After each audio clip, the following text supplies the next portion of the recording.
வாகனங்களுக்கு வந்து அதிகப்படியான கடன் கொடுக்கக்கூடாது. நாமக்கல்ல இருந்து சுமார் 1000 கிலோமீட்டர் 2000 கிலோமீட்டர் அந்த பகுதியிலையும் போய் குண்டர்களை வச்சு தான் வாகனங்களை வந்து பறிமுதல் பண்ணுறாங்க.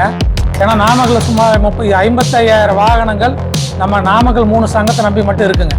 ஏற்கனவே வந்து வண்டியோட லோன் கட்ட முடியாமல் தான் பல உரிமையாளர்கள் தடுமாறிட்டு இருக்காங்க. அவங்களுடைய வண்டியை சீஸ் பண்ணும்போது இந்த சீஸ் பண்ணுறதுக்குன்னு ஒரு தொகை போடுறாங்க. 20,000 30,000 40,000 50,000 ஒவ்வொரு நிறுவனத்துக்கு தகுந்த மாதிரி அங்கே அடியாட்கள் எத்தனை பேர் வச்சு வண்டி நிறுத்துகிறாங்களோ அதற்கு தகுந்த தொகையை வந்து போட்டுறாங்க. 1000 கிலோமீட்டர் 2000 கிலோமீட்டர் கொண்டு போய் அங்கே வண்டி கூட யார்டில் போட்டுறாங்க. யார்டில் வண்டியில் இருக்க பல பொருட்கள் திருட்டு போயிடுது. அதுக்கு நிதி நிறுவனம் எதுவுமே பொறுப்பேற்கிறது இல்லை. நான் ஏற்கனவே ஒரு லோன் கட்ட தடுமாறிட்டு இருக்காலும் திடீர்னு ஒன் டைம் செட்டில்மெண்ட் வாங்க, இல்லை இந்த சீஸ் பண்ண தொகையும் சேர்த்து கட்டுங்க, இப்போ கூடுதலாக 3 நாள் டியூ வந்துருச்சு அதையும் சேர்த்து கட்டுங்கன்னா எந்த உரிமையாளராக கட்ட முடியும்? நிறுவனத்தினால மட்டுமேங்க அராஜகங்கள் நிறையா இருக்குது. வசூலுக்கு போகிற இடங்களில் வந்து அராஜகங்கள் நிறையா இருக்குது. வீட்டில் போய் லைட் அடித்து பார்க்குறாரு 12 மணிக்கு, பொம்பளைங்களை வந்து தரகுறவாக பேசுகிறாங்க. இதனால் பல லாரி உரிமையாளர்கள் வந்து மன உளைச்சலுக்கு ஆளாகி தற்கொலை வரைக்கும் நிறையா பேர் போயிட்டாங்க, தற்கொலையும் பண்ணியிருக்கிறாங்க. அவன் கட்ட வேண்டிய தொகை 20,000 30,000 50,000 கூட இருக்காங்க. ஒரு உயிர் பலி வந்து இந்த ஃபைனான்ஸ் நிதி நிறுவனங்கள் பண்ணுற அட்ராசிட்டினாலேயே பல வந்து உயிர்கள் வந்து பாதிக்கப்பட்டிருக்கு. பல லாரி உரிமையாளர் வந்து இன்றைக்கி ரோட்டில் போனீங்கன்னா தனியாக பேசிட்டு போவாங்க. 60 மாதம் லோன் போடுறாங்க, 5 வருஷம் லோன் போடுறோம். எந்த தொழிலாவது நூல் பிடிச்ச மாதிரி 60 மாதத்தை லோன் கட்ட முடியுமா? அரசாங்கம் தெளிவான பாலிசி லாரி நடத்துவதற்கு வச்சிருக்கா. அப்போ லாரி உரிமையாளர் வசூல் மட்டும் எப்படி தெளிவான பாலிசி நீங்கள் கொண்டு வர முடியும்? லாரி தொழில் இண்டஸ்ட்ரி காப்பாற்றுறது அரசுகிட்ட என்ன திட்டம் இருக்கு?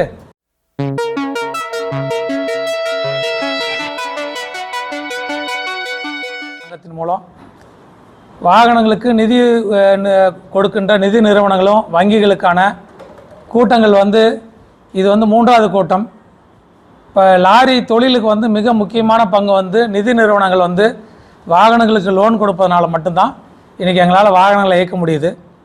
இந்த நிதி நிறுவனங்கள் மூலம் வாகனங்களுக்கு உரிமையாளர்கள் ஏற்படுகின்ற சிக்கல் பற்றியும் அந்த நிறுவனங்கள்லாம் லாரி உரிமையாளரால் ஏற்படுகின்ற பாதிப்புகள் பற்றியும் கலந்துரையாடுவதற்காகத்தான் இது வந்து ஒரு 3வது கூட்டமாக நான் நடத்தப்படுகிறது.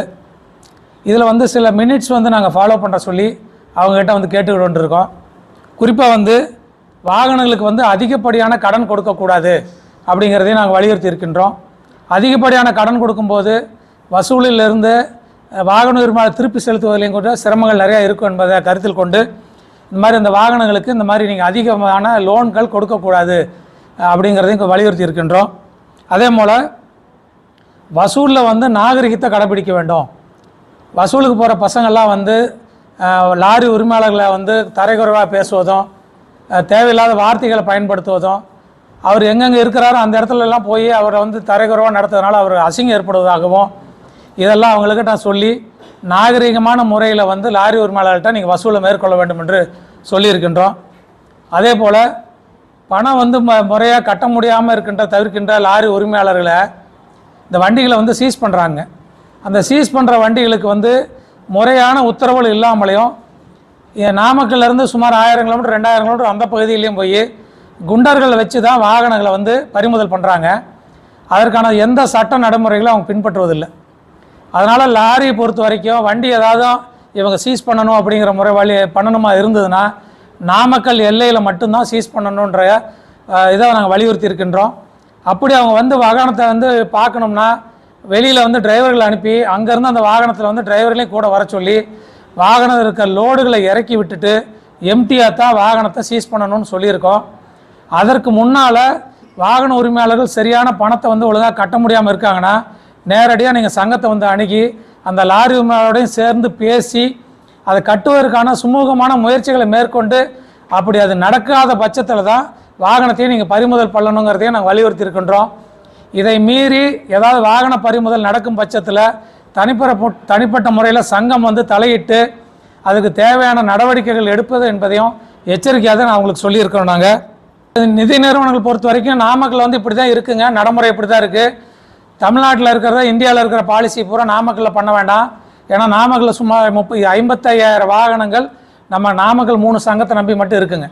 இந்த 55,000 வாகனங்கள் போய் தமிழ்நாடு பூரா லோன் கொடுக்கறதா வந்து கிட்டத்தட்ட ஒரு 20 மாவட்டத்தை எடுத்தால் தான் இந்த 50,000 வண்டிகளுக்கு அவங்களால லோன் கொடுக்க முடியும். அப்போ அந்த அளவுக்கு தகுதியான மாவட்டத்தில் வந்து நீங்கள் இந்த மாதிரி இதெல்லாம் பண்ணக்கூடாதுங்கிற வலியுறுத்தி இருக்கிறோம். அவங்களும் ஏற்றுக்கொண்டிருக்கிறார்கள். இந்த சங்கத்தில் வந்து அணுகி உங்கள் பிரச்சனைகளை வந்து தீர்த்து கொள்ளுங்கள். நாங்கள் வந்து மத்தியஸ்தர்களாக இருந்து 2 பேருக்கு இடையாக இருந்து இந்த பிரச்சனையை தீர்த்து வைப்பதற்கு நாங்கள் முயற்சி எடுக்கிறோன்னு சொல்லியிருக்கிறோம். அவங்களும் வலியுறுத்தி ஏற்றுக்கொண்டிருக்கிறார்கள். மேலும் வந்து அவங்களுடைய ஸ்டேட் டேட் இருப்பாங்க, தமிழ்நாடு லெவலில் இருக்கிற அவங்களுடைய அதிகாரிகள் இருப்பாங்க. அவங்களோட மட்டத்திலையும் எங்களுடைய பிரச்சனைகளை கொண்டு செல்வதற்கும் அவங்கள வச்சு கூட்டம் நடத்துவதற்கு ஏற்பாடு செய்யணும்னு சொல்லி அவங்ககிட்ட சொல்லியிருக்கோம். அதற்கான ஏற்பாடுகளும் நாங்கள் ஏற்பாடு செய்வதற்கு தயாராக இருக்கின்றோம்.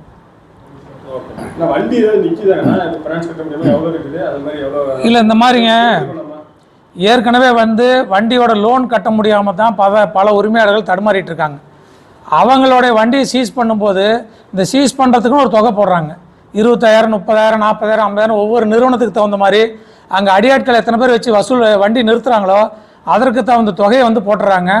1000 கிலோமீட்டர் 2000 கிலோமீட்டர் கொண்டு போய் அங்கே வண்டி கூட யார்டில் போட்டுறாங்க. யார்டில் வண்டியில் இருக்க பல பொருட்கள் திருட்டு போயிடுது. அதுக்கு நிதி நிறுவனம் எதுவுமே பொறுப்பேற்கிறது இல்லை. அதையும் வந்து நாங்கள் வலியுறுத்தி இருக்கின்றோம். நாமக்கலை பொறுத்த வரைக்கும் பல இடங்களில் வந்து இந்த வண்டியை சீஸ் பண்ணி செட்டில் ஆகாமல் இருக்குங்க. ஏன்னா ஏற்கனவே ஒரு லோன் கட்ட தடுமாறிட்டு இருக்காலும் திடீர்னு 1 டைம் செட்டில்மெண்ட் வாங்க, இல்லை இந்த சீஸ் பண்ண தொகையும் சேர்த்து கட்டுங்க, இப்போ கூடுதலாக 3 நாள் டியூ வந்துருச்சு அதையும் சேர்த்து கட்டுங்கன்னா எந்த உரிமையாளராக கட்ட முடியுங்க?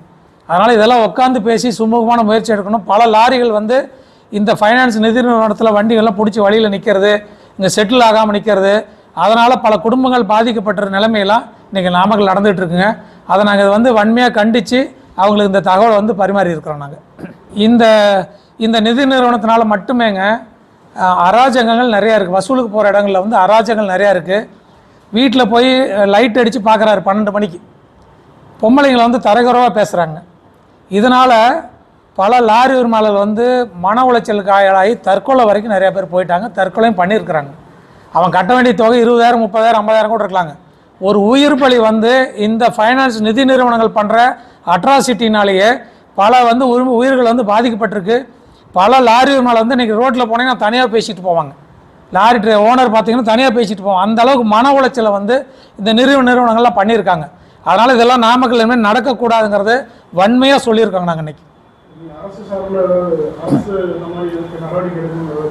இல்லை, அரசு பொறுத்த வரைக்குங்க எந்த தொழிலையுமே வந்து இவங்க 60 மாதம் லோன் போடுறாங்க, 5 வருஷம் லோன் போடுறோம். எந்த தொழிலாவது நூல் பிடிச்ச மாதிரி 60 மாதத்தை லோன் கட்ட முடியுமா? அரசாங்கம் தெளிவான பாலிசி லாரி நடத்துவதற்கு வச்சுருக்கா. அப்போ லாரி வருமாட்ட வசூல் மட்டும் எப்படி தெளிவான பாலிசி நீங்கள் கொண்டு வர முடியும்? இப்போ லாரி தொழில் இண்டஸ்ட்ரி காப்பாற்றுறது அரசுக்கிட்ட என்ன திட்டம் இருக்குது? எதாக இருந்தாலும் லாரி தொழிலில் பாதிக்கக்கூடிய திட்டங்களாக தான் இருக்குங்க. அதனால் அரசு வந்து தன்னுடைய பாலிசி தெளிவுபடுத்தணும். லாரி உரிமையாளர் தொழில் பண்ணுவதற்கு பாதுகாப்பு கொடுக்கணும். பல லட்சம் பேர் இந்த தொழில் ஈடுபட்டிருக்கு. அது குறிப்பாக நாமக்கல்ல எங்கே சுற்றினாலும் லாரி ரிலேட்டடான அத்தனை வியாபாரங்களும் நடந்துகிட்ருக்கு. அத்தனை பேரையும் பாதுகாக்கிறது அரசாங்கம் தான் பண்ண வேண்டிய மொழிய அரசாங்க திட்டங்கள் லாரி தொழிலுக்கு எதிராகத்தான் இருக்குங்க. இப்போ உதாரணத்துக்கு எடுத்துக்கங்க, இந்த VLDT பிரச்சனைங்க, இந்த GPS கருவி பொறுத்த பிரச்சனையில் நாங்கள் ஏற்கனவே தெளிவாக சொல்லியிருக்கோம். அதில் பெரிய அளவில் ஊழல் நடந்துகிட்ருக்கு. 37 நிறுவனத்துக்கு மட்டும்தான் தமிழக அரசு வந்து அனுமதி கொடுத்துருக்கு. ஆனால் மத்திய அரசு 150 நிறுவனங்களுக்கு மேலே அனுமதி கொடுத்துருந்தாலும் 37 நிறுவனங்களுக்கு தான் கொடுத்துருக்கு. இந்த 37 நிறுவனத்தை ஓனர் எத்தனை பேர் எடுத்து பார்த்தீங்கன்னா 8 பேரோ 10 பேரோ தாங்க. இவங்களுக்குள்ளார ஒரு சிண்டிகேட் உருவாக்கி அந்த GPS கருவியோட விலையை வந்து இவங்களால் நிர்ணயம் பண்ணி, இந்த நிர்ணயம் பண்ணுறது மட்டும் இல்லாமல் இது வாகன் போர்ட்டில் அப்ரூவல் பண்ணுறதுக்கு ஒரு நிறுவனத்துக்கு மட்டும்தான் அதிகாரம் கொடுத்துருக்குறாங்க. அப்போ யார் வியாபாரம் இந்த 37 நிறுவனம் விற்றாலும் அதிகாரம் வந்து ஒருவருக்கு மட்டும் படைக்கப்பட்டிருக்கனால இந்த VLDTயோட பிரச்சனை விலை குறை போகிறதில்ல. லாரி ஒரு நாள் பாதிக்கப்பட்டு இருக்காங்க. சென்ற வாரம் வந்து டிரான்ஸ்போர்ட் மினிஸ்டரையும் டிரான்ஸ்போர்ட் கமிஷனரையும் பார்த்துட்டு கூட இந்த VLDT பிரச்சனையை வந்து ஊழல் நடக்கிறதை அவங்ககிட்ட சொல்லி அனைத்து நிறுவனங்களுக்கும் அனுமதி கொடுக்க வேண்டும் என்று நாங்கள் சங்கத்தின் சார்பாக வலியுறுத்தி இருக்கிறோம். மற்ற மாநிலங்கள் இல்லை, ஒவ்வொரு மாநிலங்களில் வந்து ஒவ்வொரு மாதிரி இருக்குங்க. இங்கே இருக்கிற மாநிலம் அங்கே வந்து அப்ரூவல் கொடுத்த வெவ்வேறு மாநிலம் இது இருக்குது. ரேட் ஒவ்வொரு மாநிலத்திலையும் குறைவாக இருக்குங்க. நாமக்கல் தமிழ்நாட்டில் ஒன்று தான் இந்த சிண்டிகேட் அதிகமாக இருக்குது. நீங்க ஒரு கம்பெனி பர்ச்சேஸ் பண்ணி நீங்க கிரீஸ் வாங்குறீங்க, ஆயில் வாங்குறீங்க, அந்த டயர் வாங்குறீங்க. இல்லை, இப்போ லாரி சங்கத்தை பொறுத்தவரைக்கும் தமிழ்நாட்டில் வந்து எல்லா லாரி சங்கங்களுக்கும் பல நிறுவனங்கள் வந்து நேரடியாக வந்து சப்ளை பண்ணி குறைந்த விலையில் கொடுப்பதற்கு தயாராக இருக்கிறாங்க. ஆனால் இந்த நிறுவனங்கள்லாம் அந்த இன்னொரு நிறுவனத்தோட ஒப்பந்தம் போட்டிருக்காங்க. யார் அவங்களுக்கு அதிகாரம் கொடுக்குறாங்களோ, யார் வந்து அந்த அப்ரூவல் கொடுக்குறாங்களோ அந்த நிறுவனத்துக்கு வந்து இவங்க எல்லாம் சேர்ந்து அதிகாரம் ஏற்கனவே வந்து அக்ரிமெண்ட் போட்டு கொடுத்ததுனால இந்த 37 நிறுவனங்களும் அக்ரிமெண்ட் மீற முடியாமல் இருக்கிறாங்க. நம்ம சங்கத்திலே ஒரு நிறுவனம் வச்சு வியாபாரம் பண்ணிகிட்டு இருக்காங்க. அவங்களே இந்த விஷயத்தில் வந்து 2,500 ரூபா 3,000 ரூபாய் குறைக்கிறதுக்கு தயாராக இருக்கிறாங்க. ஆனால் அதற்கான சூழ்நிலை ஏற்கனவே அவங்க கையெழுத்தில் வாங்கி கொடுத்ததுனால லீகலாக அவங்களால பண்ண முடியாமல் தடுமாறிட்டு இருக்கிறாங்க. இதை வந்து அரசு தலையிட்டு எல்லா நிறுவனங்களும் பண்ணுவதற்கான முயற்சி எடுத்தாங்கன்னா இந்த VLDTயோட பிரச்சனை வந்து ஒரு 2000-3000 ரூபாயில் மார்க்கெட்டில் விற்கக்கூடிய சூழ்நிலையை நம்ம உருவாக்க முடியுங்க.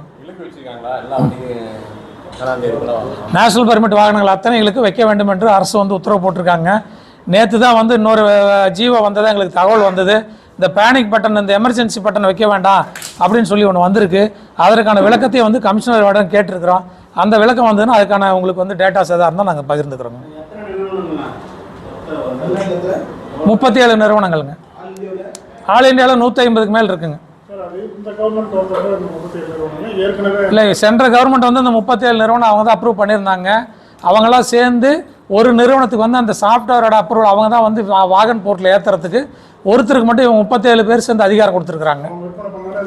யார் விற்பனை பண்ணாலும் அவர் போய் வாகன் போர்ட்டில் அவர் ஏற்றுறதுக்கு அவர் ஒருத்தருக்கு தான் அதிகாரம் இருக்குது. அவர் ஓகே சொன்னா தான் அது அப்ரூவல், இது போய் வாகனில் ஏறுங்க, நம்ம வண்டி FC பண்ண முடியும், மற்ற இது லைவுக்கு வரும். இல்லை, இப்போ தான் அவங்ககிட்ட ரெப்ரசன்ட் பண்ணியிருக்கிறோங்க. நாங்கள் முதலமைச்சரை பார்ப்பதற்கு முயற்சி மேற்கொண்டுட்ருக்கோம். இந்த பட்ஜெட் செஷன் முடிஞ்ச உடனே நம்ம பார்ப்பதற்கான முயற்சி எடுக்கணும். லாரி தொழில் என்னென்ன பாதுகாப்பு வேண்டி இருக்குங்கிறதே அவங்ககிட்ட நான் பகிர்ந்துக்கிறோம். ரெண்டாவது, இந்த மாதிரி ஊழல்கள் நடக்கிறது, இங்கே லாரி தொழிலில் அரசு வந்து பேசிக் என்னென்ன பிரச்சனை எடுக்க வேண்டியது இருக்குது. இந்த மாதிரி வேட்டு மூலிமா லாரியில் டீசல் விலையை குறைக்கும் போது தமிழக அரசு வருவாயை எப்படி உயர்த்த முடியும், இந்த பெண்களை வந்து டிரைவர்களாக கொண்டாடும்போது டிரைவர் பற்றாக்குறையை தீர்ப்பதற்கு என்னென்ன வாய்ப்புகள் இருக்குது, இது எல்லாமே நாங்கள் ஒரு 10 பாயிண்ட்ஸ் வந்து அவங்களுக்கு வலியுறுத்தி இருக்கிறோம். நாமக்கலுக்கு சேர்ந்த சில தேவைகளையும் அவங்ககிட்ட நாங்கள் பகிர்ந்துருக்குறோங்க. உண்மையான ரேட்டு வந்துங்க, கவர்மெண்ட் ரேட் வந்து 3500 4000 ரூபா இருக்குது. ஆனால் வெளியில் வந்து 15000-18000 வரைக்கும் விற்றுட்டு இருக்காங்க. அசோசியேஷனில் விற்கிற வந்து 6400 ரூபாய்க்கு விற்கிறாங்க. நம்ம ஒரு வருஷத்துக்கு மட்டும், 2 வருஷமாக இருந்தால் 8200 ரூபாய்க்கு விற்றுட்டு இருக்கோம். ஆனால் வெளியில் போக போக இப்போ அதிகமாக தான் இருக்குது உங்களுக்கு. இதை வந்து எங்களால் ஒரு 3500 ரூபாய்க்கு விற்க முடியுங்க. அரசு ஒத்துழைச்சா 3000 ரூபா குறைக்கலாம். நாமக்கல் வந்து கிட்டத்தட்ட 32 பேங்க்கு, நிதி நிறுவனம், தனியார் நிதி நிறுவனங்கள் இருக்குது. அதில் கிட்டத்தட்ட வந்து இந்த நேஷனலைஸ் பேங்க் வந்து அவ்வளோ சீக்கிரம் லாரிகளுக்கு லோன் கொடுப்பதில்லை. அவங்க வந்து ஒரு மினிமம் அமௌண்ட் வச்சுருக்காங்க, ஒரு 20 லட்ச ரூபாய்க்கு மேலே லோன் தரதில்லைன்றது இந்த நேஷனலைஸ் பேங்க்லாம் வச்சுருக்காங்க. அவங்க வந்து இந்த மாதிரி கிரிட் சிஸ்டம் டிமினிஷிங் கட்ட லோன் குறையிற மாதிரி சிஸ்டம் இருந்ததுன்னா லாரி உரிமையாளர்களுக்கு பயனுள்ளதாக இருக்கும். அது ஏற்கனவே நடந்த கூட்டங்களெல்லாம் அவங்களுக்கு சொல்லியிருக்கிறோம். கிட்டத்தட்ட இந்த 55000 வாகனங்களில் ஒரு 40000க்கு மேற்பட்ட வாகனங்கள் வந்து லோனில் இருக்குங்க நாமக்கல்ல.